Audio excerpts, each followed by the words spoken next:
वहां तो आनंद की प्राप्ति होगी ही। स्वाभाविक है, जीव जब दिन रात कर्म करता हुआ प्रभु के चरणों में एक बार अपने आप को समर्पित कर देता है तो उसे वास्तविक आनंद की प्राप्ति होती है। और एक बार वो आनंद मिल जाए तो फिर उसके जीवन में कभी कोई समस्या नहीं आती, उसका स्वरूप ही कुछ अलग दिखता है। ऐसे हैं हमारे भागवत के आराध्य भगवान श्री कृष्ण। श्री कृष्णाय वयं नमः। ऐसे जो सच्चित घन आनंद स्वरूप भगवान श्री कृष्ण हैं, उनके श्री चरणों में वयं नमः। वयं नमः का तात्पर्य हम लोग नमस्कार करते हैं। सबसे पहले नमस्कार करने का विधान है। कोई भी कार्य आप करें तो आरंभ में नमस्कार जरूर करें। यदि आप नमस्कार करके देवताओं को अभिवादन करके कोई कार्य आरंभ करते हैं तो आपके कार्य सफल होंगे। उसमें किसी प्रकार की कोई कठिनाई नहीं, कोई रुकावट नहीं आएगी। नमस्कार करने मात्र से हमारे जीवन की सारी समस्या सुलझ जाती है। ये इतने दयालु हैं, ये इतने दयालु हैं कि एक बार नमस्कार कर लो और इनसे सारा काम करवा लो। परमात्मा के विषय में हमारे शास्त्र कहते हैं, अति कृपाल सुकृतज्ञ कृपा निधि सकुचत सकृत प्रणाम किए थे। एक बार यदि कोई प्रणाम कर ले तो सकुचा जाते हैं कि क्या दूं इनको। एक बार प्रणाम करने की देर है, प्रणाम करने मात्र से सब कुछ दे देते हैं। आपने रामायण की कथा सुनी होगी, उसमें विभीषण जी ने एक बार नमस्कार मात्र किया था भगवान को। भगवान के पास आए और नमस्कार किया। श्रवण सुजस सुनी आए हूं प्रभु भंजन भवभीर। हे भवभीर, हे रघुवीर, हम आपके शरण में हैं, आपको नमस्कार है। और जैसे विभीषण जी ने नमस्कार किया तो भगवान नमस्कार के बदले में लंका का राज्य दे दिया। जो वैभव, जो संपदा रावण को 10 मस्तक चढ़ाने के बाद भगवान शंकर ने दिया था, वही संपदा, वही वैभव विभीषण को नमस्कार करने मात्र से भगवान ने दे दी। नमस्कार करने के बाद इतना दे देते हैं कि लेने वाला थक जाता है, लेकिन भगवान को संकोच होता है कि मैंने जो नमस्कार के बदले में दिया वो कम है, और देना चाहिए। अति कृपाल सुकृतज्ञ कृपानिधि सकुचत सकृत प्रणाम किए थे। एक बार नमस्कार करने मात्र से ही सकुचा जाते हैं, इसे कुछ न कुछ देना चाहिए। इसलिए नमस्कार करने का विधान, नमस्कार करने की विधि भी जानना चाहिए। आज के संदर्भ में कहूं तो लोग नमस्कार करना भी नहीं जानते। गुरु गोविंद के चरणों में कैसे नमस्कार करें, ये जब तक आप नहीं सीखेंगे, जब तक आपको इस विधि की जानकारी नहीं होगी, सफलता कैसे मिलेगी। गुरु गोविंद के चरणों में जाए तो साष्टांग दंडवत करे, दोनों हाथ आगे करके और प्रभु के सामने लेट जाए। उसे साष्टांग दंडवत कहते हैं। दंड कहते हैं लाठी को। जैसे लाठी को आप नीचे डाल दो तो उसकी कोई सत्ता नहीं होती, वो लाठी तभी उठती है जब कोई उसे उठा ले। तो प्रभु के चरणों में ऐसे दंडवत करें कि अब भगवान हमें उठाए। और भगवान जिसे एक बार उठा दें उसे कोई गिरा भी नहीं सकता। भगवान जिसे एक बार उठा दें, लाख दुनिया चेष्टा करे कि हम इसे गिरा दें तो परिश्रम करेगा, सफलता उसे नहीं मिलेगी। जाको राखे साइया मारी सके नहीं कोई, बाल न बांका कर सके जो जग बैरी हो। सारा जग विरोध करे तभी उसका बाल बांका नहीं कर सकता, क्योंकि परमात्मा ने उसे उठाया है। और उठाने का काम तो परमात्मा करते हैं। संसार गिराता है और परमात्मा उठाते हैं। संसार सदैव गिराने का काम करेगा। संसार से आप संबंध रखोगे, कहीं न कहीं आप गिरोगे, जरूर गिरोगे। और परमात्मा के शरण में जाते ही आप यदि गिरे हुए हो तो परमात्मा उठाता है, उठाने का काम करता है। इसलिए प्रभु के चरणों में साष्टांग दंडवत करते हुए एक मंत्र का प्रयोग करे। अपराध सहस्र भाजनम पतितम भीम भावार्णवोदरे अगतिम शरणागतम हरे कृपया केवलम आत्मसात करो। हे गोविंद, हम आपके शरण में आए हैं, आप मेरे हजारों अपराधों को क्षमा कर दें। आप क्षमाशील हैं, हम अपराधी हैं। जीवों का स्वभाव है अपराध करना और आपका स्वभाव है दया करना। आपको ऐसे पात्र की आवश्यकता है जिसके ऊपर आप दया करें, और जीवों को ऐसे दयालु की आवश्यकता है जहां जाते ही उसके ऊपर दया हो जाए। हमारे पूर्वाचार्यों ने भगवान के सामने बहुत सुंदर सुंदर बात कही है। हमारे पूर्वाचार्यों ने कहा है, ननिंदितम कर्म तदस्ति लोके सहस्र सोयम नमया विधाई सोहम विपाका वसरे मुकुंद क्रंदामि संप्रत्य गतस्ते वाग्रे। कहा, ननिंदितम कर्म तदस्ति लोके सहस्र सोयम नमया विधाई। हे गोविंद, हे परमात्मन, आज मैं आपके सामने जो उपस्थित हूं, आप मेरी ओर देखो। कहा, क्यों? कहा, संसार के जितने निंदित कर्म हैं, जितने दुष्कर्म हैं, हमने किए हैं। भगवान ने कहा, ऐसे अधम तो बहुत मिल जाते हैं, ऐसे निंदित कर्म करने वाले तो बहुत मिल जाते हैं। उस साधक ने कहा, महाराज, निंदित कर्म करने वाले मिल जाते हैं, लेकिन एक बार दो बार, और हमने एक एक निंदित कर्म को हजार हजार बार किया है। ननिंदितम कर्म तदस्ति लोके सहस्र सोयम। सहस्र सोयम का तात्पर्य कि हजार बार एक निंदित कर्म को, एक दुष्कर्म को हमने हजार हजार बार किया है। मेरे से बढ़कर के दुष्कर्मी अधर्मी आपको कोई नहीं मिलेगा। परमात्मा ने पूछा, तो क्या चाहते हो? कहा, महाराज, आज बड़ा दिव्य संजोग है, आपको ऐसे पात्र की तलाश है, ऐसे अधम की तलाश है जिसके ऊपर आप दया करो। तो वो पात्र मैं हूं, क्योंकि मैं बहुत ही अधम हूं महाराज। आप मेरे ऊपर दया करें, क्योंकि आज संजोग मिल गया। आपको अधम की तलाश थी तो अधम आपके सामने है। निवज्जतो अनंत भवार्णवांतश्चिराय में कूलमिवासि लब्धस त्वयापि लब्धम भगवन् निदानिम मनुत्तमं पात्रमिदं दयाया। कहा कि तुम्हें भी पात्र की तलाश थी तो तुम्हें वो अधम मिल गया, और हमें एक दयालु की तलाश थी तो आज हमें वो दयालु मिल गया है। इसलिए ये संजोग बन जाए, आप दया कर दो मेरे ऊपर, क्योंकि मैं दया का पात्र हूं। तो जीव स्वभाव से अपराधी है, जीवों से कुछ न कुछ अपराध हो ही जाता है, कुछ जाने में, कुछ अनजाने में। आप तो दयालु हैं, इसलिए मैं आपके श्री चरणों में नमस्कार करता हूं। आप मेरे हजारों अपराधों को क्षमा कर देंगे। अपराध सहस्र भाजनम पतितम भीम भावार्णवोदरे अगतिम शरणागतम हरे कृपया केवलम आत्मसात करो। एक नमस्कार करने मात्र से ही जीवन की सारी समस्या सुलझ जाती है। और नमस्कार करते करते कहीं कह दिया, दिनों के तू ही दयाल हो, भज राधे गोविंदा।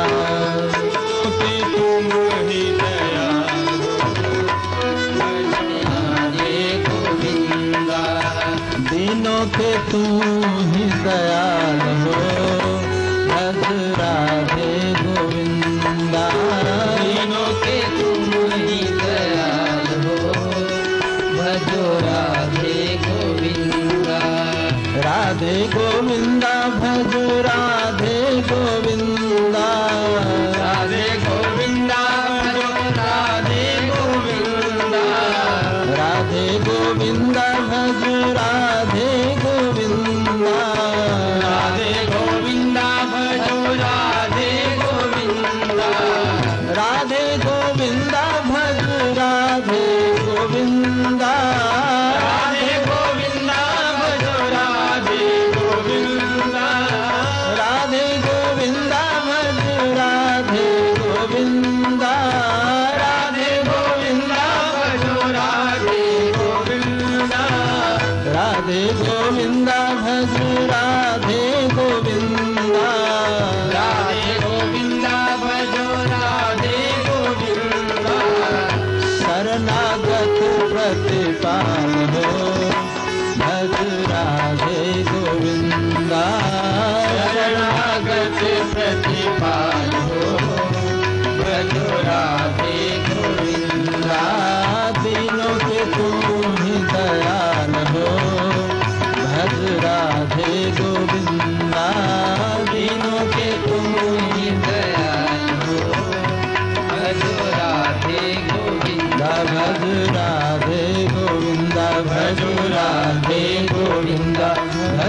राधे गोविंदा। बोलिए भक्तवत्सल भगवान की जय। नमस्कार करे, नमस्कार करने के बाद यदि प्रार्थना कर दिया तो भगवान इतने मगन हो जाते हैं कि वो साधक जो भी चाहता है उसकी सारी इच्छाओं की पूर्ति कर देते हैं। इसलिए सबसे पहले नमस्कार करने का विधान, भागवत के आरंभ में नमस्कार करने का विधान है। भागवत कहते किसे हैं ये भी जानना अत्यंत आवश्यक है। भागवत के विषय में विद्वानों के अपने अपने विचार हैं। एक विद्वान ने कहा भगवतः आगतम भागवतम, भगवान के यहाँ से आगमन हुआ इसलिए क्या नाम पड़ा? भागवत। भगवतः आगतम, भगवान के यहाँ से ये भागवत जी आई इसलिए इसका नाम पड़ा भागवत। एक विद्वान ने कहा नहीं, भगवतः गृहं भागवतम, भगवान इसमें रहते हैं, ये भगवान के रहने का स्थान है, ये भगवान के रहने का घर है, इसलिए इसका नाम भागवत पड़ा। भगवतः गृहं भागवतम। एक विद्वान ने कहा कि नहीं, भगवतः इदं भागवतम, ये मूलतः भगवान की ही है। भगवतः इदं, भागवत किसकी है? भगवान की है, इसलिए इसका नाम भागवत पड़ा। भगवतः इदं भागवतम। और जब भगवान शुकदेव से पूछा गया कि आप बताएं भागवत का वास्तविक अर्थ क्या हो सकता है, तो भगवान शुकदेव ने कहा भगवतः स्वरूपम भागवतम। ये भागवत भगवान श्री कृष्ण का ही रूप है। भगवतः स्वरूपम भागवतम। जब भी भागवत सुनने का संकल्प करे, जब भी भागवत सुनने के लिए आए तो भागवत को एक ग्रंथ न समझे, भागवत को क्या समझे? ये भगवान का रूप है।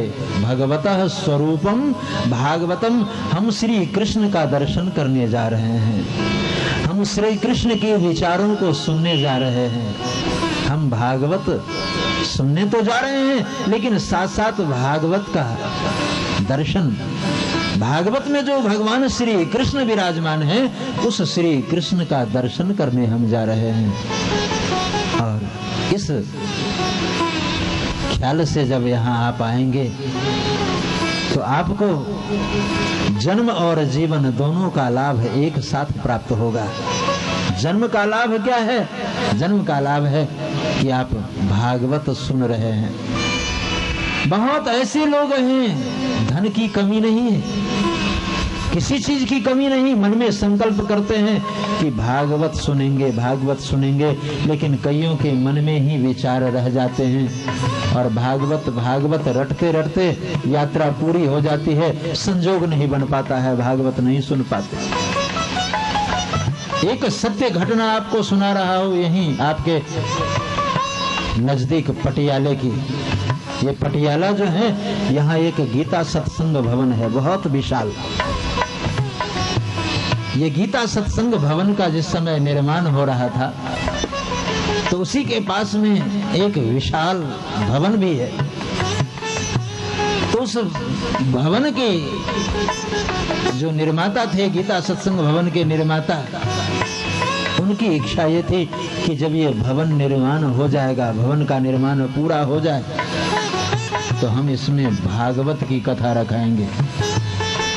इच्छा थी जितना धन लगेगा हम लगा देंगे इस सत्संग भवन के लिए, लेकिन पहली कथा इसमें भागवत की ही होगी। भवन पूरा नहीं हुआ और सेठ जी का शरीर पूरा हो गया, यात्रा पूरी हो गई। उनके बेटों ने उसमें ताला लगा दिया कि अब जैसा बना है वैसा ही बना है। जब पिता की इच्छा पूरी नहीं हुई तो अब आगे क्या निर्माण कराना। पिताजी की इच्छा थी कि इसमें हम भागवत की कथा सुनेंगे, लेकिन उनकी इच्छा पूरी नहीं हुई। गुस्से में आकर के बच्चों ने उसमें ताला लगा दिया। दैव योग से हमारे पूज्य श्री महाराज जी अखंड श्री राम ज्योति लेकर के पटियाला नगर में पहुंचे। पटियाला में एक बार चर्चा होने लगी। सब लोगों ने उस ज्योति का आदर किया और महाराज जी का अभिवादन किया। महाराज जी के श्री चरणों में निवेदन किया, महाराज आपके साथ 15-20 महात्मा हैं और इतने महात्माओं को ठहराने का स्थान भी चाहिए। ये साधु संत को ठहराना मामूली बात तो है नहीं।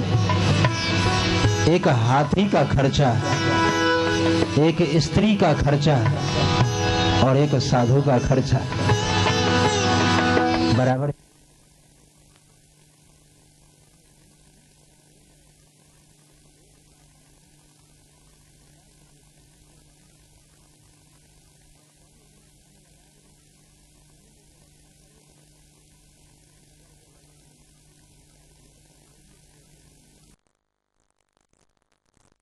ये सत्संग भवन बनाए हैं लेकिन उसमें ताला लगा हुआ है।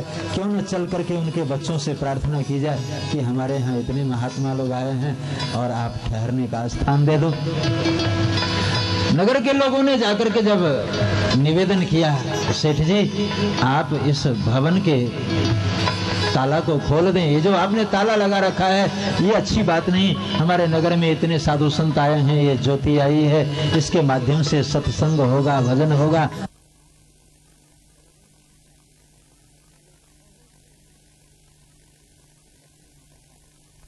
कि मेरे पिताजी की इच्छा पूरी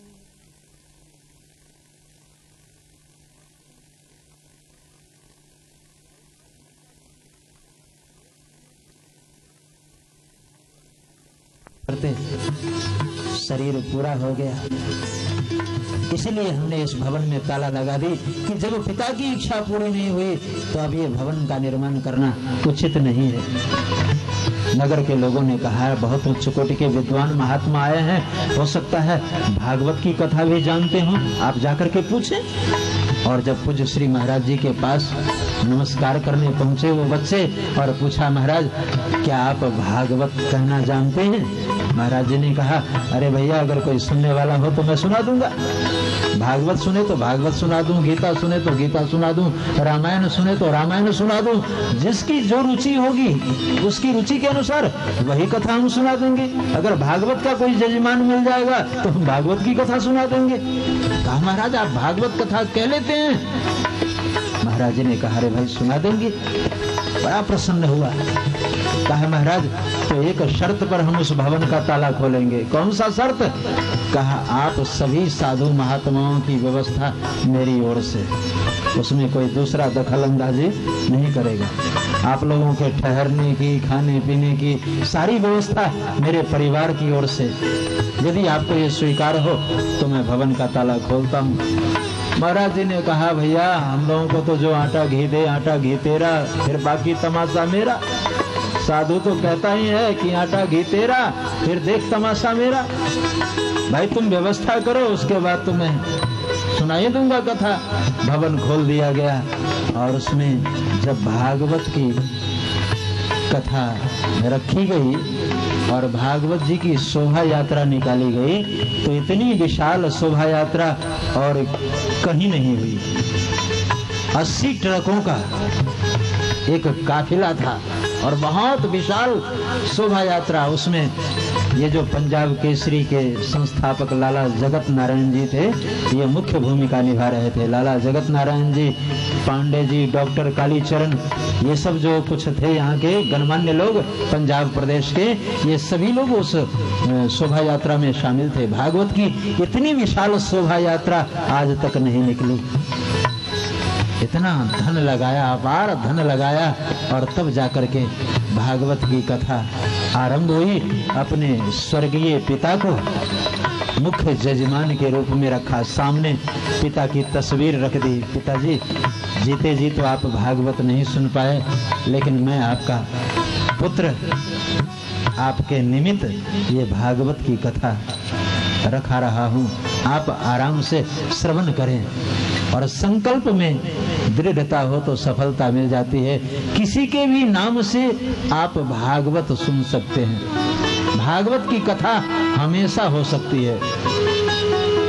यहाँ तक कि पितरों के लिए तो सबसे उपयोगी है।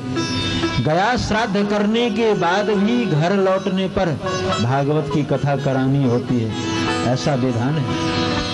गया श्राद्ध से भी जिस प्रेतात्मा की मुक्ति न हो, वो भागवत की कथा सुनने मात्र से उस प्रेतात्मा की मुक्ति हो जाती है।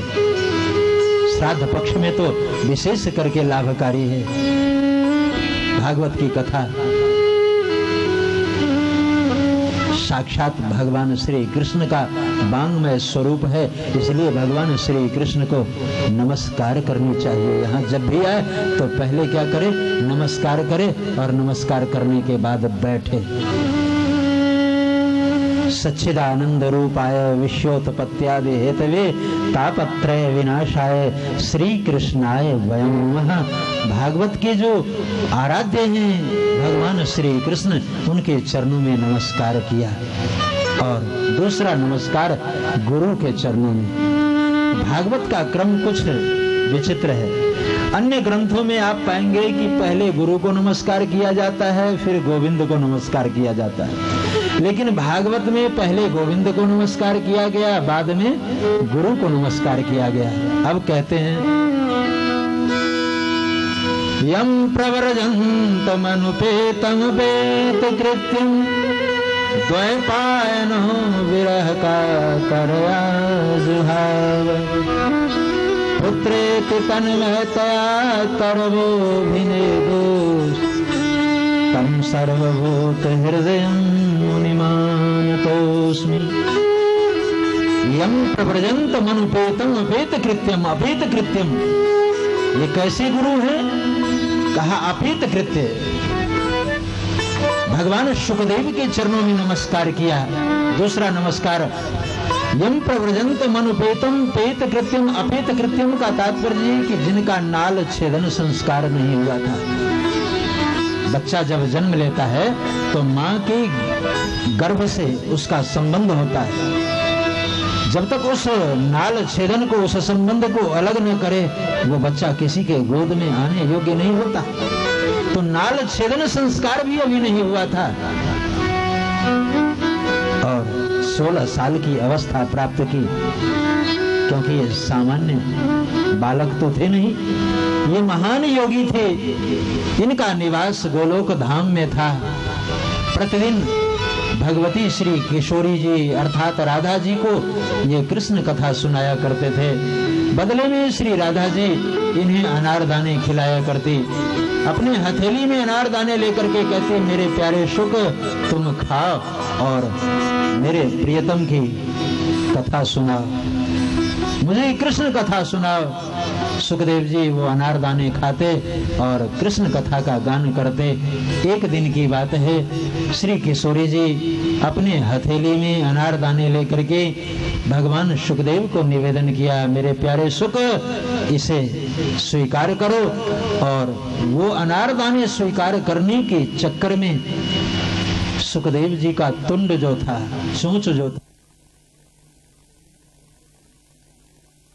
क्योंकि श्री किशोरी जी के हथेली का रंग भी लाल और अनारदाने का रंग भी लाल, दोनों का रंग एक जैसा। जैसे अनारदाने उठाने की चेष्टा की, वो तुंड जो था हथेली में चुभ गया। हथेली से जब रक्त बहने लगा तो श्री किशोरी जी को गुस्सा आया, कुपित हो गई और दुत्कारा फटकारा, कहा, अरे दुष्ट, मैंने तो तुम्हें निवेदन किया था कि तुम अनारदाना स्वीकार करो, किंतु तूने मेरे हथेली में चोंच मार दी। तू यहाँ रहने योग्य नहीं है, जा तेरा पतन हो जाए, तू मर्त लोक की ओर चला जा। सुखदेव जी की आंखों में अश्रुबिंदु भरा है। माता जी, आपने मुझे फटकारा है, आपने मुझे यहाँ से चले जाने के लिए कहा है। मैं अवश्य जाऊंगा, क्योंकि मैंने और कोई कला सीखी नहीं। खाता हूं और गाता हूं, जिसके यहाँ खाता हूं उसी के यहाँ गाता हूं। खाने में यदि कमी करे तो गाने में भी कमी कर देता हूं। आप खिलाती थी, आपके यहाँ गाता था, अब चल रहा हूँ, जो खाने को देगा उसी के यहाँ गाऊंगा। सुखदेव जी वहां से प्रस्थान किए और आ गए कहाँ, ये जो अमरनाथ है। आप लोगों में से बहुत से ऐसे भक्त होंगे जो भगवान शिव का दर्शन करने प्रतिवर्ष जाते होंगे। एक बार भगवान शिव का अद्भुत लिंग बनता है, सभी लोग दर्शन करने जाते हैं। अमरनाथ में भगवान शिव का निवास स्थान। सुखदेव जी ने देखा कि ये स्थान सर्वोपरि है, क्यों न यहीं जाकर के शांति पूर्वक जीवन बिताऊं, क्योंकि भगवान शिव के पास रहूंगा और भगवान शिव कथा के आचार्य हैं, वो कथा कहते भी हैं और सुनते भी हैं, उन्हीं के मुख से कथा सुनूंगा। सोच करके वहां निवास किया। जिस समय सुखदेव जी वहां पधारे, भगवान शंकर तो थे नहीं, पार्वती जी अकेली बैठी थी। उसी समय घटना घटी, बाबा जी का आगमन हो गया। और बाबा जी जब भी आते हैं चुप नहीं रहते। श्री नारद जी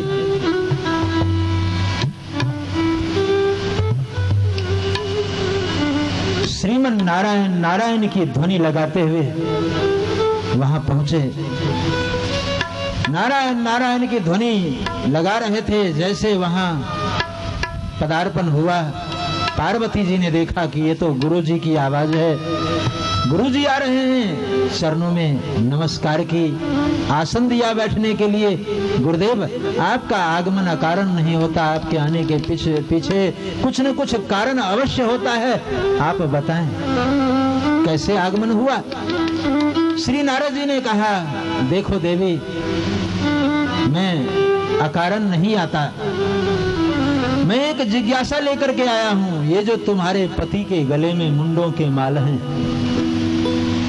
ये मुंड किसके हैं? पार्वती जी ने कहा, महाराज मैंने आज तक पूछा नहीं। कहा, तू कैसी पत्नी है कि अपने पति के विषय में नहीं जानती? अरे तेरे पति के गले में मुंड के माल हैं और मैं तुमसे पूछ रहा हूं कि ये मुंड किसके हैं, बता दे। कहा, गुरुदेव मैं नहीं जानती, आप मुझे बताएं कि ये मुंड किसके हैं। कहा, मुझे मालूम होता फिर मैं तुमसे क्यों पूछता, मेरे पास समय का नितराम अभाव है। और नारद जी वहां से प्रस्थान किए। भगवान शिव का जैसे आगमन हुआ, पार्वती जी आज रुष्ट होकर के बैठी थी। पार्वती को जब रुष्ट होते हुए देखा तो भगवान शिव ने पूछा, देवी क्या बात है, आज कुछ रुष्ट दिख रही हो? पार्वती जी ने कहा, महाराज मैं आपसे बात नहीं करती। कहा, मगर क्यों? कहा, आप मुझसे भी छुपाव रखते हैं, मुझसे भी दुराव रखते हैं। देवी कैसा छुपाव, कैसा दुराव? कहा, यदि छुपाव नहीं तो आपके गले में ये मुंड किसके हैं? ये जो माला आपने पहन रखा है, ये मुंड किसके हैं? आज तक नहीं बताया। भगवान शिव ने कहा, देवी यहाँ नारद आया था क्या? पार्वती जी ने कहा, वो हमारे गुरुदेव हैं और समय से आते रहते हैं, उनके आने ना आने से क्या मतलब?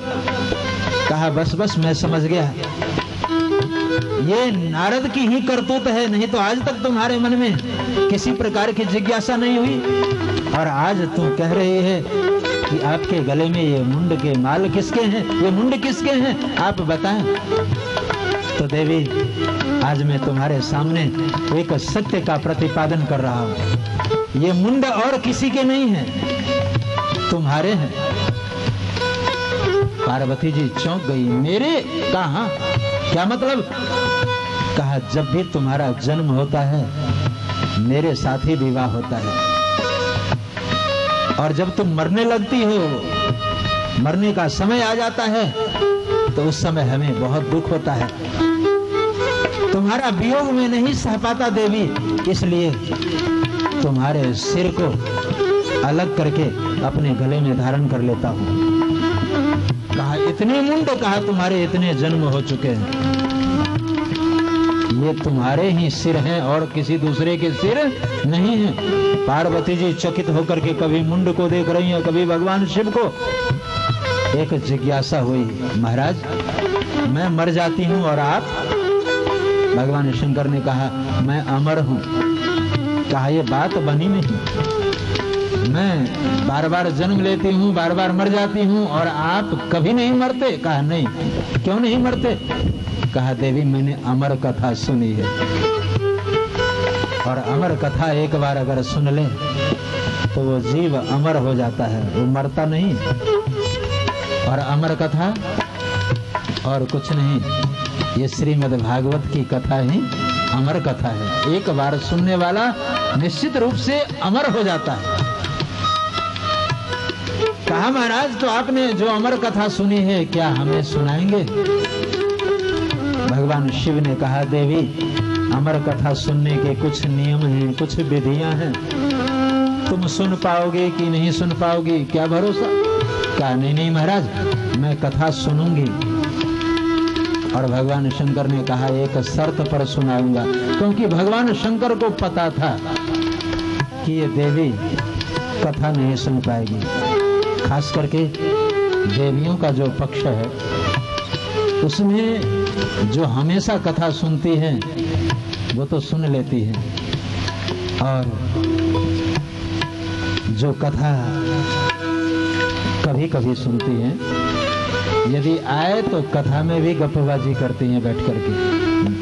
बहन जी तेरी शादी कब हुई, तुम्हारे संतान कितने हैं, तुम आज क्या बना के आई, वो सारी चर्चा कथा में ही करती है। कथा मंडप से बाहर निकलने के बाद किसी पड़ोसिन ने पूछा कि क्या सुन के आई? कहा बाबा जी बोल रहे थे मेरे पल्ले कुछ, पर मैं तो अपने रिश्तेदार से बात कर रही थी, रिश्तेदार से भेंट हो गई कथा में और वहीं अपना बात करने लगी। तो कई रिश्तेदारों से मिलने आ जाती, कई गप्पबाजी करने आ जाती, कथा उनके पल्ले नहीं पड़ती। इसलिए भगवान शंकर ने एक सूत्र रखा। देखो ये भगवान शिव की प्रिया है पार्वती, जो साक्षात श्रद्धा स्वरूपा है। भवानी शंकरो वंदे श्रद्धा विश्वास रूपिणो। लेकिन ऐसी श्रद्धा को भी भगवान शंकर ने सावधान किया, देवी यदि तुम सावधानी पूर्वक सुनोगी तो मैं अमर कथा सुनाऊं, क्योंकि ये अमर कथा है।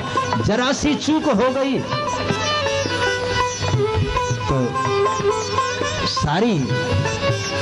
सारा परिश्रम जो है वो व्यर्थ चला जाएगा, सारी मेहनतों के ऊपर पानी फिर जाए यदि जरा सी चूक हो जाए तो। इसलिए कथा बड़ी निष्ठा पूर्वक सुननी चाहिए। यदि तुम निष्ठा पूर्वक सुनोगी तो मैं तुम्हें अमर कथा सुनाऊं। कहा महाराज मैं सुनूंगी, आप सुनाइए। और जैसे सुनाने की बात की तो भगवान शिव ने कथा आरंभ के पहले मंगलाचरण किया और अपने प्रभु को याद किया।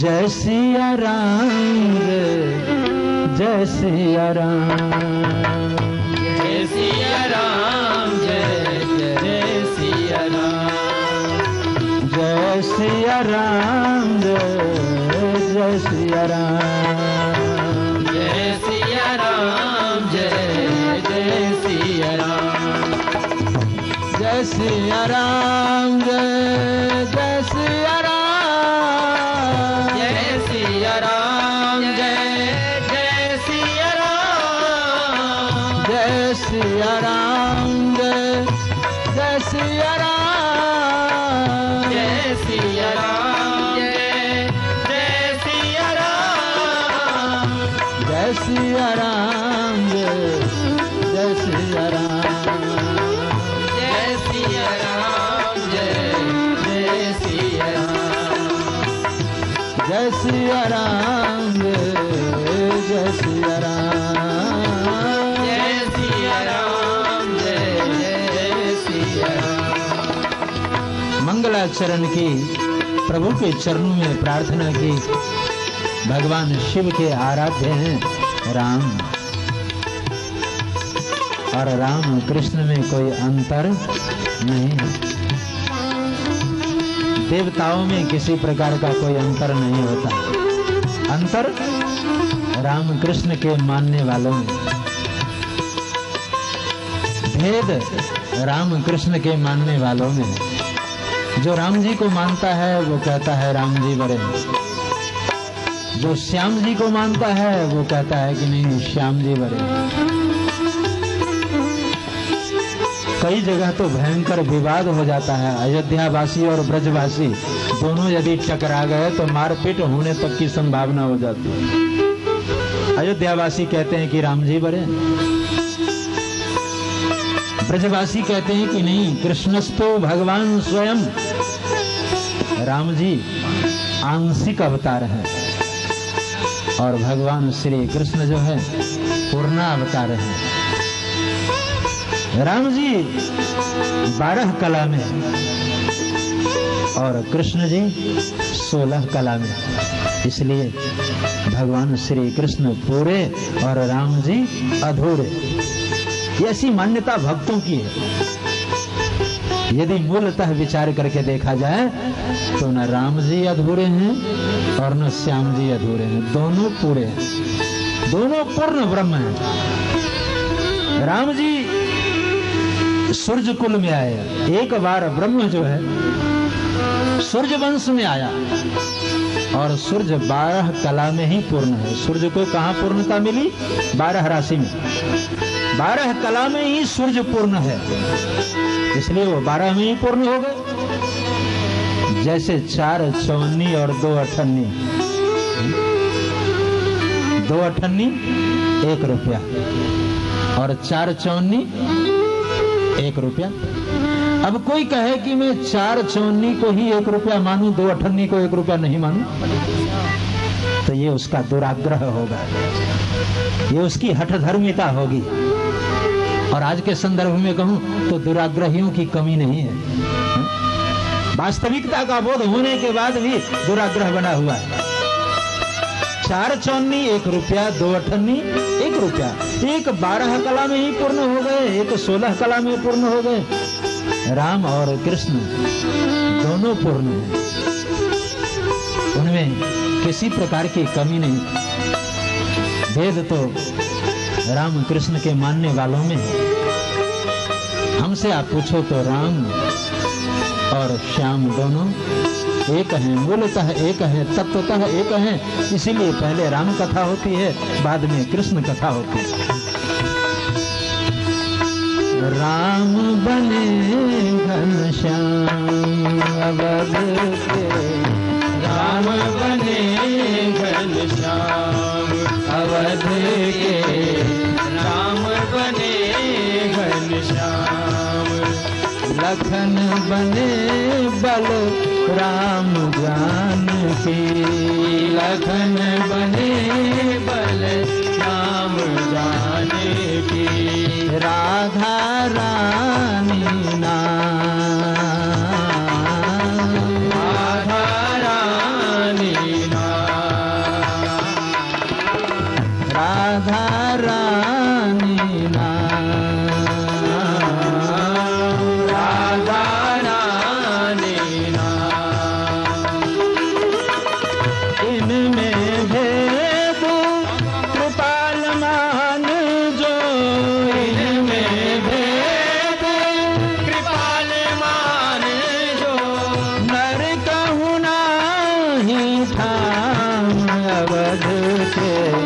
राम बने घनश्याम अवध के, राम बने घनश्याम। अवध के, राम बने घनश्याम अवध के, राम बने घनश्याम। राम बने घनश्याम अवध के, राम बने घनश्याम अवध के, राम बने घनश्याम अवध के। राम बने घनश्याम अवध के, राम बने घनश्याम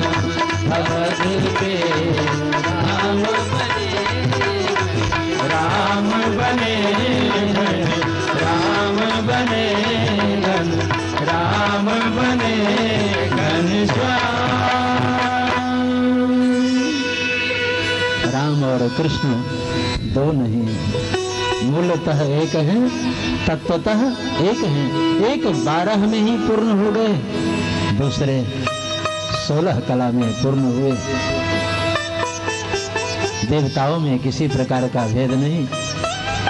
आज अमर कथा का गान करने के पूर्व भगवान भूत भावन ने, भगवान शिव ने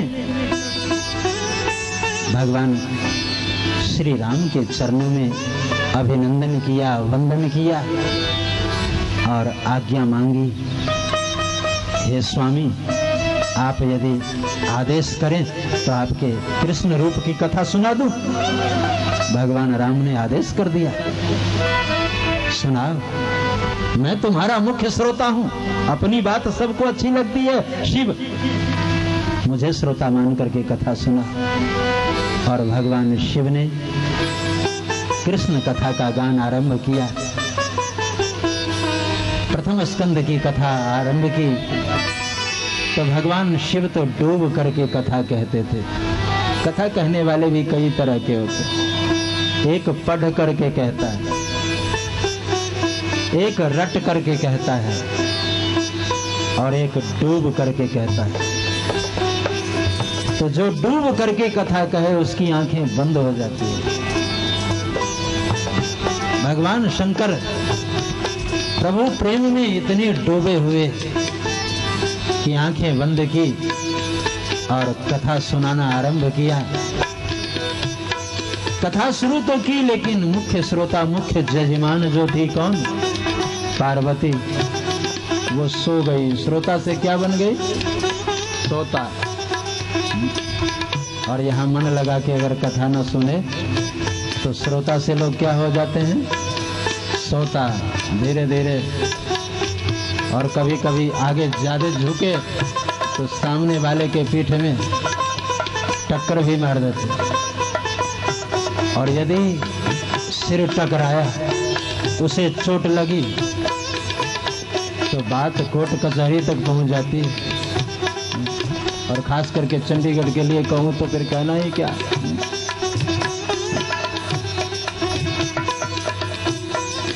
यहाँ तो कथा का पोस्टर लगाए तब भी पुलिस वाले ले जाते हैं उसको पकड़ के, हमने सुना है? यदि कहीं कथा का कोई पोस्टर लगा दे तो पुलिस वाले ले जाते हैं उसको, बंद कर देते हैं। ये बड़ा विचित्र नगर है।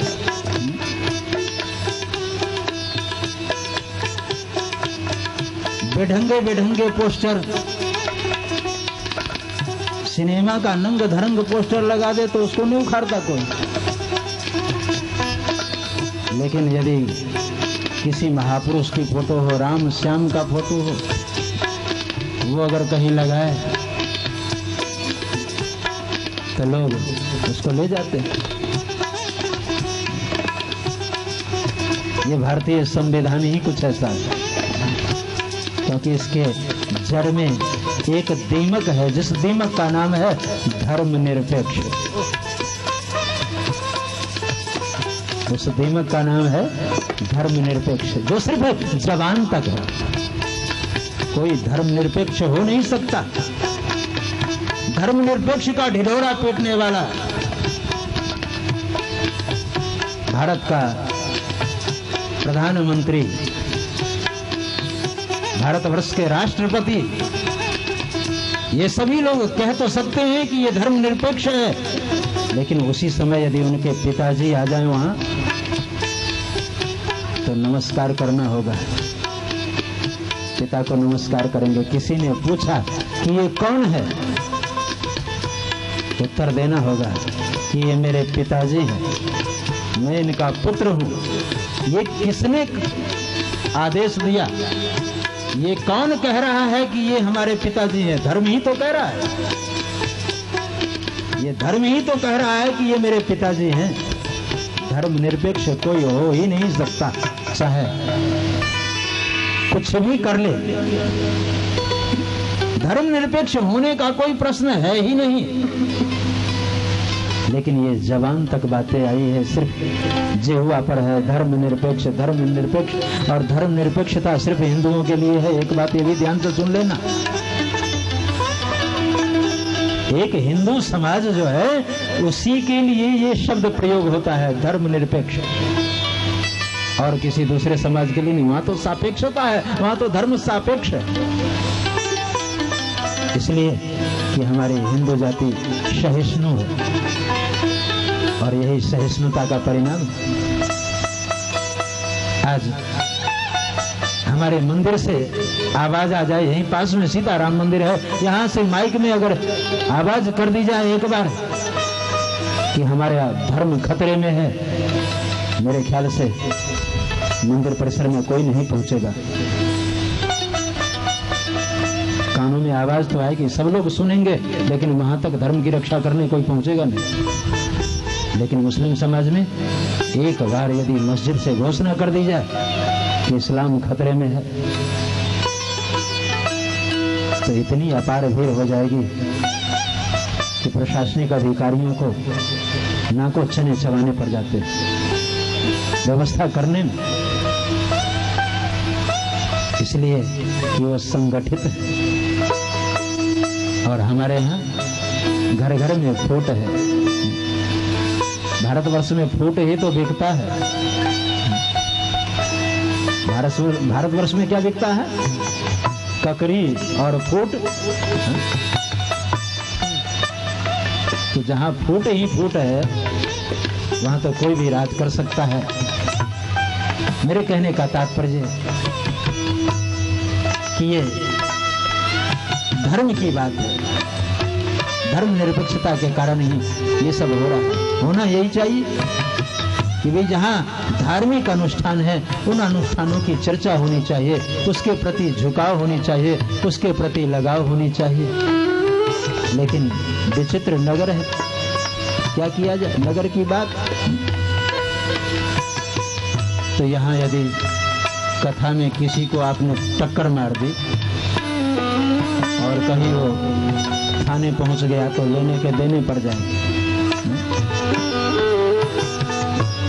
एक टक्कर मारने के चक्कर में कोर्ट कचहरी के चक्कर काटने होंगे। इसलिए कथा में बिल्कुल चैतन्य होकर के बैठना, सावधान होकर के बैठना। ऐसा नहीं कि श्रोता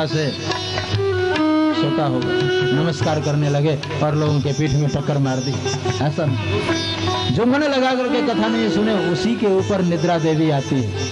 ये निद्रा देवी कुंभकर्ण की घरवाली है, वैसे है तो परमात्मा की।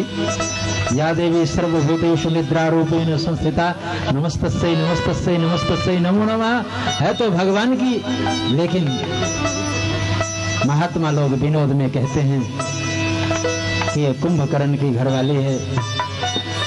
जिनका मन कथा में न हो उसके सिर के ऊपर जा बैठती है। इसलिए खूब सावधानी पूर्वक कथा सुने, ये अमूल्य निधि है। वो बर्भागी होते हैं जो अमर कथा सुन लेते हैं। प्रथम स्कंद की कथा आरंभ हुई, भगवान शिव ने कहा देवी सुन रहे हो। देवी तो श्रोता से सोता हो, पार्वती जी तो सो रही हैं। भगवान शुकदेव ने देखा कि सुंदर मौका है, जिसने खर्चा किया है, जिसने व्यवस्था की है, जो मुख्य जजमान है वो तो सो रहा है, तो क्यों न लाभ उठाऊं। मैं आ गया हूं तो मैं ही हाँ हाँ करूं। भगवान शिव कथा कहने लगे और सुखदेव जी हुंकारी भरने लगे। जब भी भगवान शिव के मुख से आवाज निकलती देवी सुन रही हो, सुखदेव जी कहते हूं और हुंकारी भरना शुरू किए। कथा हो गई, 9 स्कंद तक की कथा हो गई। 10वें स्कंद में जब भगवान का प्रादुर्भाव होने लगा, श्री कृष्ण अवतार का समय आया, तो भगवान शिव की आंखें खुली कि अब तो मैं अपने स्वामी का दर्शन करूंगा, अब तो अपने प्रभु का दर्शन करूंगा, क्योंकि वो आने वाले हैं। जैसे आंख खुली तो देखा पार्वती जी सो रही। भगवान शिव ने कहा देवी, तो आंख खुली, क्या कर रही हो, कथा नहीं सुनी? कहा महाराज आपने कथा शुरू की। कहा कथा शुरू की?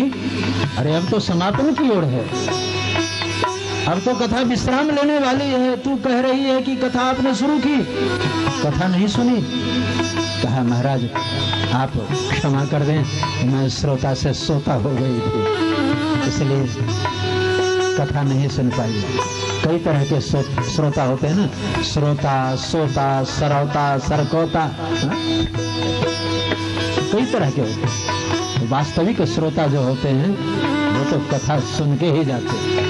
कथा के प्रति उनकी निष्ठा इतनी अटूट होती है कि वो अवश्य सुनते हैं। भगवान शिव ने देखा कि देवी सो रही है तो इसने हुंकारी कैसे दी। कहा देवी मैंने जब भी पूछा है तूने हाँ हाँ किया है। कहा नहीं महाराज मैंने नहीं किया, मैं तो सो रही थी।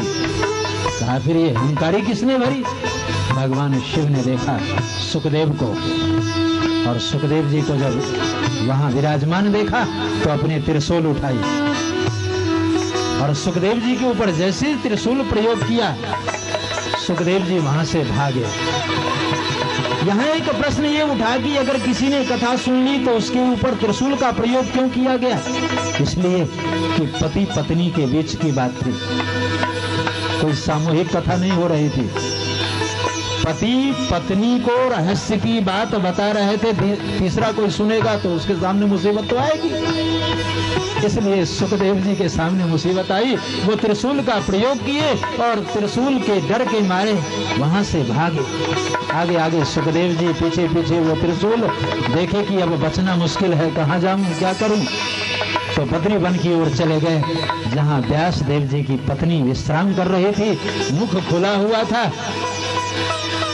सुखदेव जी ने देखा कि बाहर अगर रहेंगे तो ये भगवान शिव का आयुध है, ये तो जरूर मार डालेंगे मुझे। इसलिए सूक्ष्म रूप धारण करके व्यास देव जी के पत्नी के उदर में समा गए। जब आंख खुली तो कुछ दिन बाद निवेदन किया, स्वामी मुझे ऐसा आभास हो रहा है कि अब मेरे घर संतान सुख मिलने वाला है। व्यास जी प्रसन्न हो गए, भगवान की असीम कृपा है, भगवान ने हमारी बात सुन ली, अब मेरे घर संतान होंगे। गृहस्थाश्रम की शोभा संतानों से है, पुत्र पुत्रियों से है, तो अब मेरे घर निश्चित रूप से भगवान की कृपा हो रही है। लेकिन कई साल बीत गए और जब वो संतान नहीं हुआ तो व्यास जी ने कहा, देवी तुमने पिछले साल कहा था कि मेरे यहाँ संतान आने वाला है। देवी ने कहा कि महाराज आज भी मुझे यही आभास हो रहा है कि ये संतान होने वाला है। लेकिन कहा कई साल हो गए, ये कैसा संतान है कि जन्म नहीं लेता। तो व्यास जी ने आंखें बंद करके देखी, दिव्य दृष्टि। ये शक्ति व्यास जी के पास है, क्योंकि व्यास जी ने ही संजय को दिव्य दृष्टि दी थी, धृतराष्ट्र को महाभारत का युद्ध दिखाने के लिए। ये व्यास जी ने दिव्य दृष्टि डाली और जब देखा तो आभास हुआ कि मेरे पत्नी के उदर में कोई सामान्य बालक नहीं, ये तो महान योगी है, महात्मा है, और ये अपनी इच्छा से ही शरीर धारण करता है। तो धीरे से प्रार्थना की व्यास जी ने, महाराज जब आप मेरे घर पुत्र के रूप में आना चाहते हैं तो आते क्यों नहीं। तो आवाज आई भीतर से, मुझे डर लग रहा है। कहा किससे, मुझसे। कहा नहीं आपसे नहीं, आपकी माया से, क्योंकि ये सबको ठग लेती है। माया जो है वो सबको उलझा देती है, ये माया ही जीवों को संसार में उलझाती है। और भगवान तमाशा देखते हैं, क्योंकि भगवान मायापति हैं। कहा महाराज आपकी माया से भय हो रहा है, यदि आप माया की गति को रोक दें तो मैं आपके घर जन्म ले सकता हूँ। और व्यास जी हमारे यहाँ अवतारी हैं, 24 अवतारों में व्यास जी का भी नाम है। जैसे व्यास जी ने माया की गति रोक दी, भगवान सुखदेव का प्रादुर्भाव हुआ। बोलिए सुखदेव जी महाराज की जय, श्री सुखदेव जी महाराज की जय। भगवान सुखदेव का प्रादुर्भाव हुआ। भगवान सुखदेव आते ही 16 साल की अवस्था प्राप्त कर लिए और नाल छेदन भी संस्कार अभी नहीं हुआ था। अपेत कृत्यम, यम प्रव्रजंत मनुपेतम पेत कृत्यम द्वैपायनो विरह कातर आजुहाव पुत्रेति तन्मयतया तरवोभिनेदुस तम सर्वभूत हृदयम मुनिमानतोस्मि। कहा आप सर्वभूत हृदयम है, इसलिए हे सुखदेव हम आपके चरणों में नमस्कार करते हैं। जिन्होंने अपने पिता को उपदेश किया, वृक्षों में प्रवेश करके अपने पिता को उपदेश दिया, तो ऐसे सर्वभूत हृदय जो भगवान सुखदेव हैं उनके चरणों में नमस्कार किया। पहले गोविंद के चरणों में और अब गुरु के चरणों में।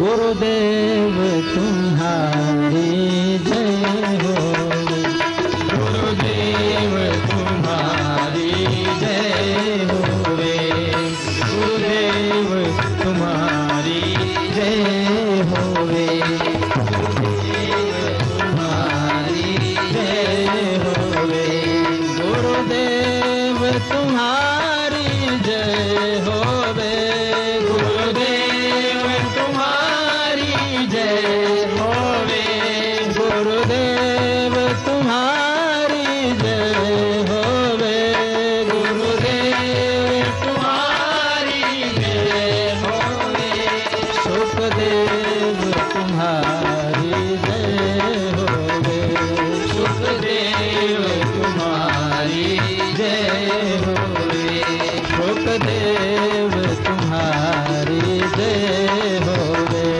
सुखदेव तुम्हारी जय हो रे, जय हो रे तेरी जय हो रे, जय हो रे तेरी जय हो रे, जय हो रे तेरी जय हो रे, जय हो रे तेरी जय हो रे, सुखदेव तुम्हारी जय हो रे, गुरुदेव तुम्हारी जय हो रे, सुखदेव तुम्हारी जय हो रे, सुखदेव तुम्हारी जय हो रे, सुखदेव तुम्हारी जय हो रे, सुखदेव तुम्हारी जय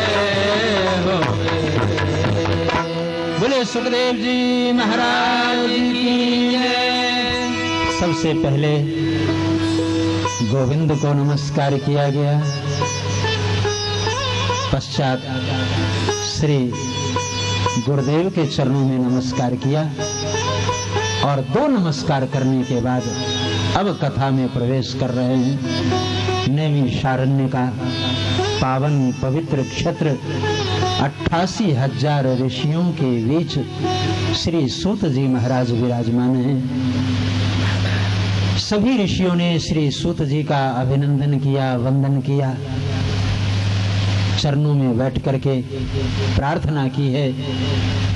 अज्ञान ध्वांत विध्वंस कोटि सूर्य समप्रभ सुताख्या ही कथा सारम मम कर्ण रसायनम भक्ति ज्ञान विरागाप्तो विवेको वर्धते महान माया मोह निराशस्य वैष्णवे क्रियते कथम यह घोरे कलौ प्रायो जीवाश्या सुरतांगतः क्लेशाक्रांतस्य तस्यैव शोधने किं परायणम। कहा, हे सूत जी, आपने वेदों का अध्ययन किया है, इतिहासों का मनन किया है, चिंतन किया है, आप उच्च कोटि के विद्वान हैं, आप हमें कथा सार सुनाइए। मैं कथा सार सुनना चाहता हूं, क्योंकि कथा तो मैंने कई बार सुनी, अब आप मुझे कथा सार सुनाइए। जैसे आप कोई फल खाते हैं तो फल खाते समय उसमें छिलके भी हैं, गुठलियां भी हैं, कई तरह की परेशानी है, और उसी फल का यदि रस बना करके कोई दे दे तो रस का अपना विशेष महत्व है। आम खानी हो तो पहले छिलके उतारो, फिर उसकी गुठलियों को फेंको, उसके बाद आम खाओ, और कहीं किसी ने आम रस बना दी तो उसे तो सिर्फ पीना है। तो आप मुझे कथा सार पिलाएं। कथा तो मैंने कई बार सुनी है, अब कथा सार सुनने की इच्छा है। सुता ख्याय कथा सारम मम कर्ण रसायनम। वो कथा कैसी होनी चाहिए? कहा भक्ति ज्ञान वैराग्य का वर्धन करने वाली कथा हो, साथ ही साथ कृष्ण प्राप्ति कर्म सस्वत साधनम तद्वदाधुना। कहा जो कथा श्री कृष्ण की प्राप्ति करा दे ऐसी कृष्ण कथा आप हमें सुनाइए, क्योंकि कलयुगी जीवों का आचरण ठीक नहीं है। कलयुगी जीव पेट भरने का काम करते हैं, खाते हैं और दिन रात जो है वो कलह क्लेश मारपीट गाली गलौज में अपना समय बिता देते हैं, क्लेश में अपना समय बिताते हैं। ऐसे कलयुगी जीवों का उद्धार जिस कथा से हो आप मुझे ऐसी कथा सुनाइए। श्री सूत जी ने कहा कि एक शर्त पर मैं आपको ये कथा सुना सकता हूँ। कौन सा शर्त? कहा सावधानतया शृणु। यदि तुम सावधानी पूर्वक सुनोगे ऋषियों तो मैं तुम्हें ये कथा सुना सकता हूँ। कहा महाराज मैं पूर्ण सावधानी पूर्वक कथा सुनूंगा, आप हमें कथा सुनाइए। कौन सी कथा सुनाऊं? कहा आप हमें भागवती कथा सुनाइए, भागवत सार सुनाइए। श्री सूत जी ने कहा जन्मांतरे भवेत पुण्यम तदा भागवतम लभेत। अनंत जन्मों का पुण्य जब साथ देता है तभी जाकर के भागवत की कथा सुनने को मिलती है। भाग्योदयेन बहुजन्म समर्जितेन सत्संगमं च लभते पुरुषो यदा वै। अनंत जन्मों का पुण्य पुंज जब एकत्रित होता है तब कहीं जाकर के भागवत की कथा मिलती है। आपने बहुत सुंदर प्रश्न किया है। भागवत की कृपा उसी के ऊपर होती है जो पुण्यवान होता है। सभी लोग भागवत चाह करके भी नहीं सुन पाते। भागवत की कथा सुनने को मिल जाए तो उस समय ऐसा अनुभव करना चाहिए मेरे पूर्व जन्म के बहुत से पुण्य हैं, जिस पुण्य का फल आज हमें मिल रहा है। मैं भागवत की कथा सुन रहा हूँ। भागवत की महिमा सबसे अधिक है। एक बार स्वर्ग लोक में ब्रह्मा जी के सामने ये समस्या आई कि सबसे अधिक महिमा किसकी? तो जितने गौरव ग्रंथ थे, जितने साधन थे, जितने तीर्थ व्रत थे, सभी तीर्थ व्रतों को, सभी अनुष्ठानों को, सभी गौरव ग्रंथों को तराजू के एक पलड़े पर रखा गया और एक तरफ भागवत जी को रखा गया। तो भागवत का पलड़ा जो था वो भारी हो गया, बाकी जितने साधन थे सब हल्के पड़ गए। खास करके सप्ताह विधि से अगर भागवत सुने तो विशेष लाभकारी है। कहा सप्ताह विधि कब से आरंभ हुई? सबसे पहले कौन सुना? कहा कि यद्यपि ये कथा बड़ी अटपटी है लेकिन सुनने से लाभ होगा। सप्ताह विधि सबसे पहले नारद जी ने सुनी। ऋषियों को बड़ा आश्चर्य हुआ, महाराज नारद एक घड़ी से कहीं अधिक टिक ही नहीं सकता तो 7 दिन बैठ करके भागवत की कथा कैसे सुना? ये तो आश्चर्य है। कहा यही तो मैं बताने जा रहा हूँ कि नारद जी सबसे पहले भागवत की सप्ताह सुने, लेकिन अपने लिए नहीं, किसी दूसरे के लिए। महाराज ये भी विचित्र कथा है। कहा एकदा ही विशालायाम चत्वार ऋषियो मलाह सत्संगार्थ समायाता ददृशुस्तत्र नारदम।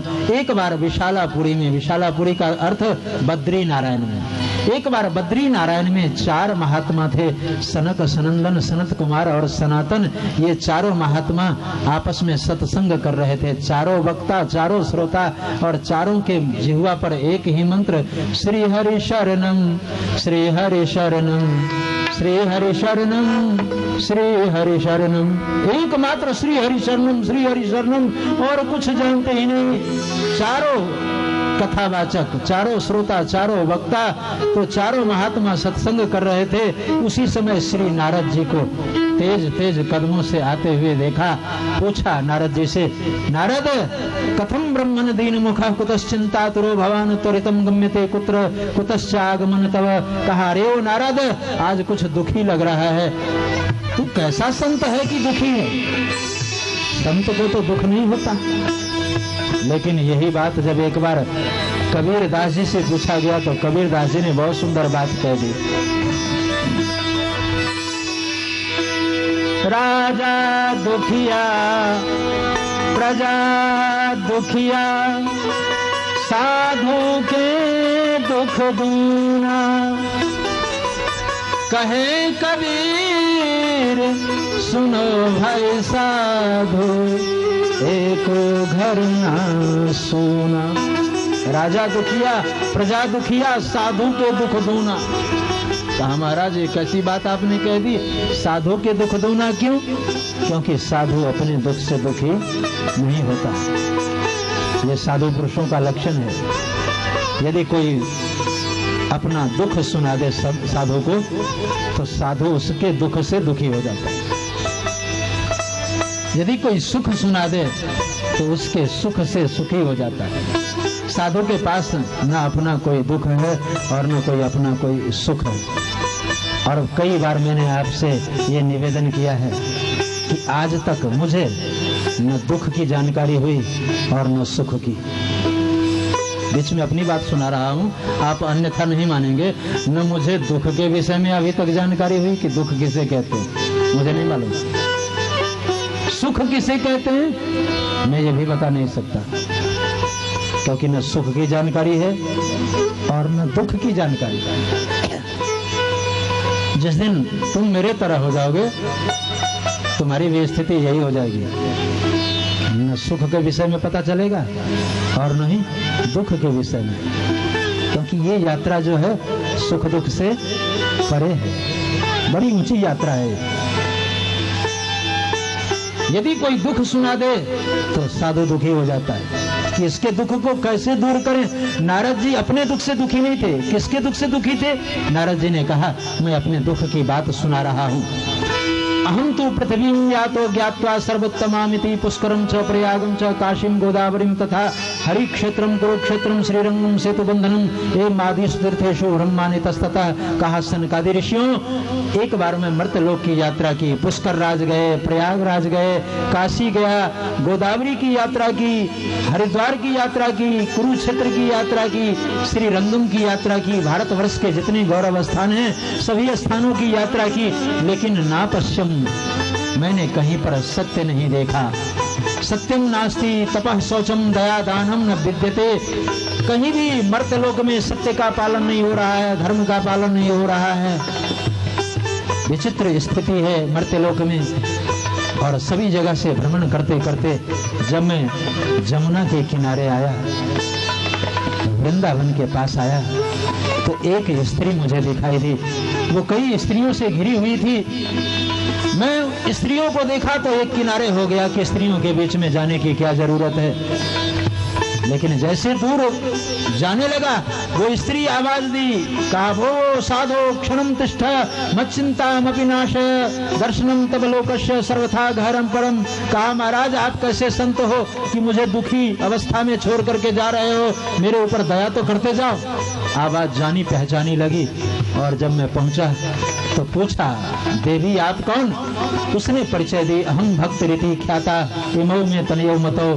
कहा मैं भक्ति हूँ। बोलिए भक्ति महारानी की जय। उस देवी ने कहा मैं भक्ति हूँ और ये मेरे बेटे हैं ज्ञान और वैराग्य। मैं जवान हूँ और बच्चे बूढ़े हैं। समाज में माँ जवान हो और बच्चे बूढ़े हों, बाल सफेद हो गए हों, तो समाज है। वो पूछते हैं कि ये तुम्हारे ससुर जी हैं, कौन है? और यदि मैं ऐसे समय में कह दूं कि ये मेरे बेटे हैं तो लोगों को बड़ा संकोच होता है, हमारा मजाक उड़ाते हैं। इसलिए आप संत हैं, मेरे इन बच्चों का बुढ़ापा दूर कर दो। आप के चरणों में मैं नमस्कार कर रही हूँ।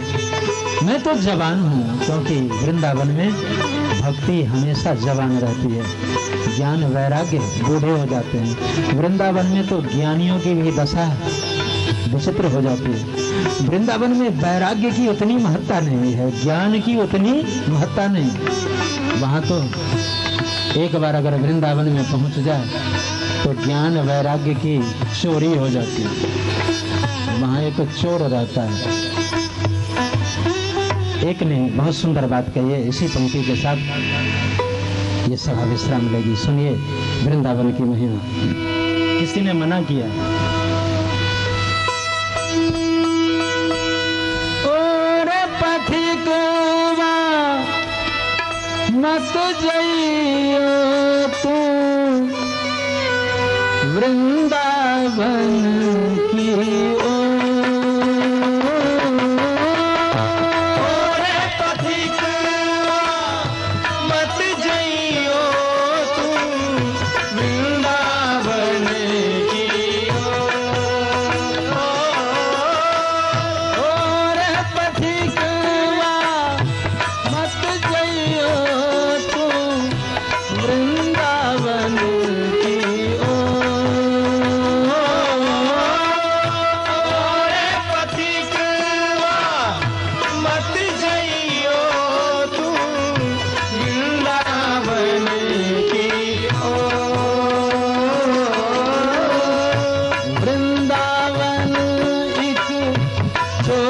बसत है नटवर नंद किशोर। वृंदावन एक चोर बसत है नटवर नंद किशोर। पथिकुआ मत जइयो तू वृंदावन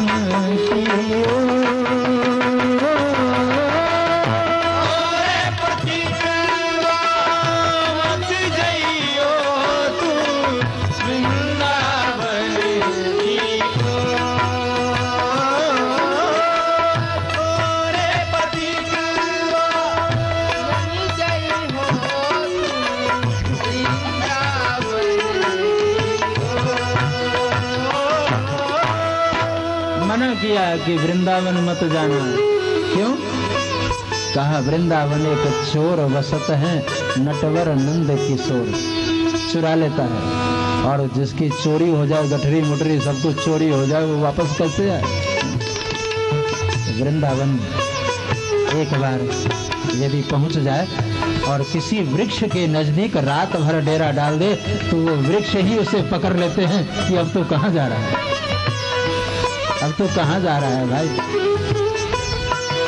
तो वृंदावन में भक्ति हमेशा जवान रहती है, जो लोगों को पकड़ लेती है। ज्ञान वैराग्य की उतनी महत्ता नहीं। वृंदावन में तो डाकिया भी किसी के घर चिट्ठी देने जाता है तो ये नहीं कहता कि भैया चिट्ठी ले ले, कहो राधे राधे। रिक्शा वाले को भी रास्ता चाहिए तो कहो राधे राधे। वो हर बात में राधे राधे। वहां तो वृंदावन है, इसलिए वृंदावन में अगर आप भी जाना चाहते हैं तो सायंकाल की सभा में प्रवेश होगा। तब तक राधा रानी से प्रार्थना करें कि एक बार वृंदावन में हमें भी वास मिल जाए। मेरे सिर के ऊपर हाथ रखें, मेरे सिर पर हाथ रखो राधा रानी, मेरे सिर पे हाथ रखो राधा रानी, मेरे सिर पे हाथ रखो राधा रानी, राधा रानी, मेरे सिर पे हाथ रखो राधा रानी, राधा रानी, राधा रानी, राधा रानी, राधा रानी, राधा रानी, राधा रानी महारानी, राधा रानी महारानी, राधा रानी, राधा रानी, राधा रानी, राधा रानी, राधा रानी महारानी, राधा रानी महारानी, राधा रानी, राधा रानी, राधा रानी, राधा रानी, राधा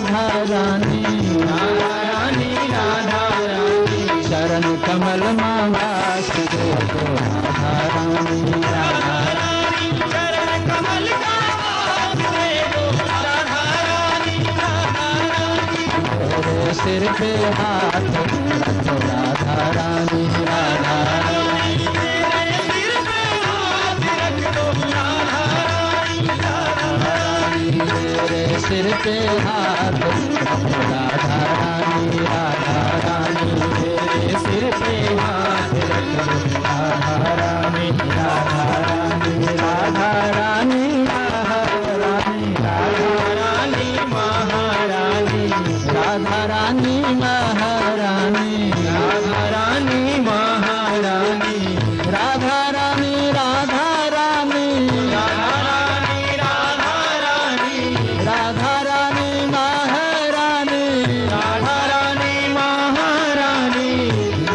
रानी राधा रानी राधा रानी राधा रानी चरण कमल में वास राधा रानी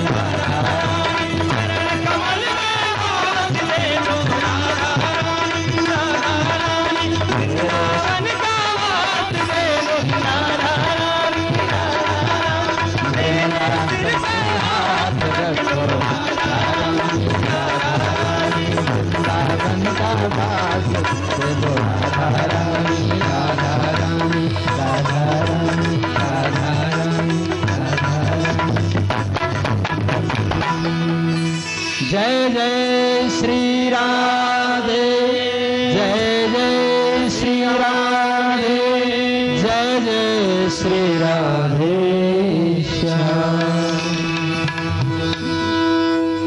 श्री नारद जी वृंदावन तक पहुंच चुके हैं। आगे की चर्चा ठीक जब आप सायं 7 बजे यहाँ आएंगे।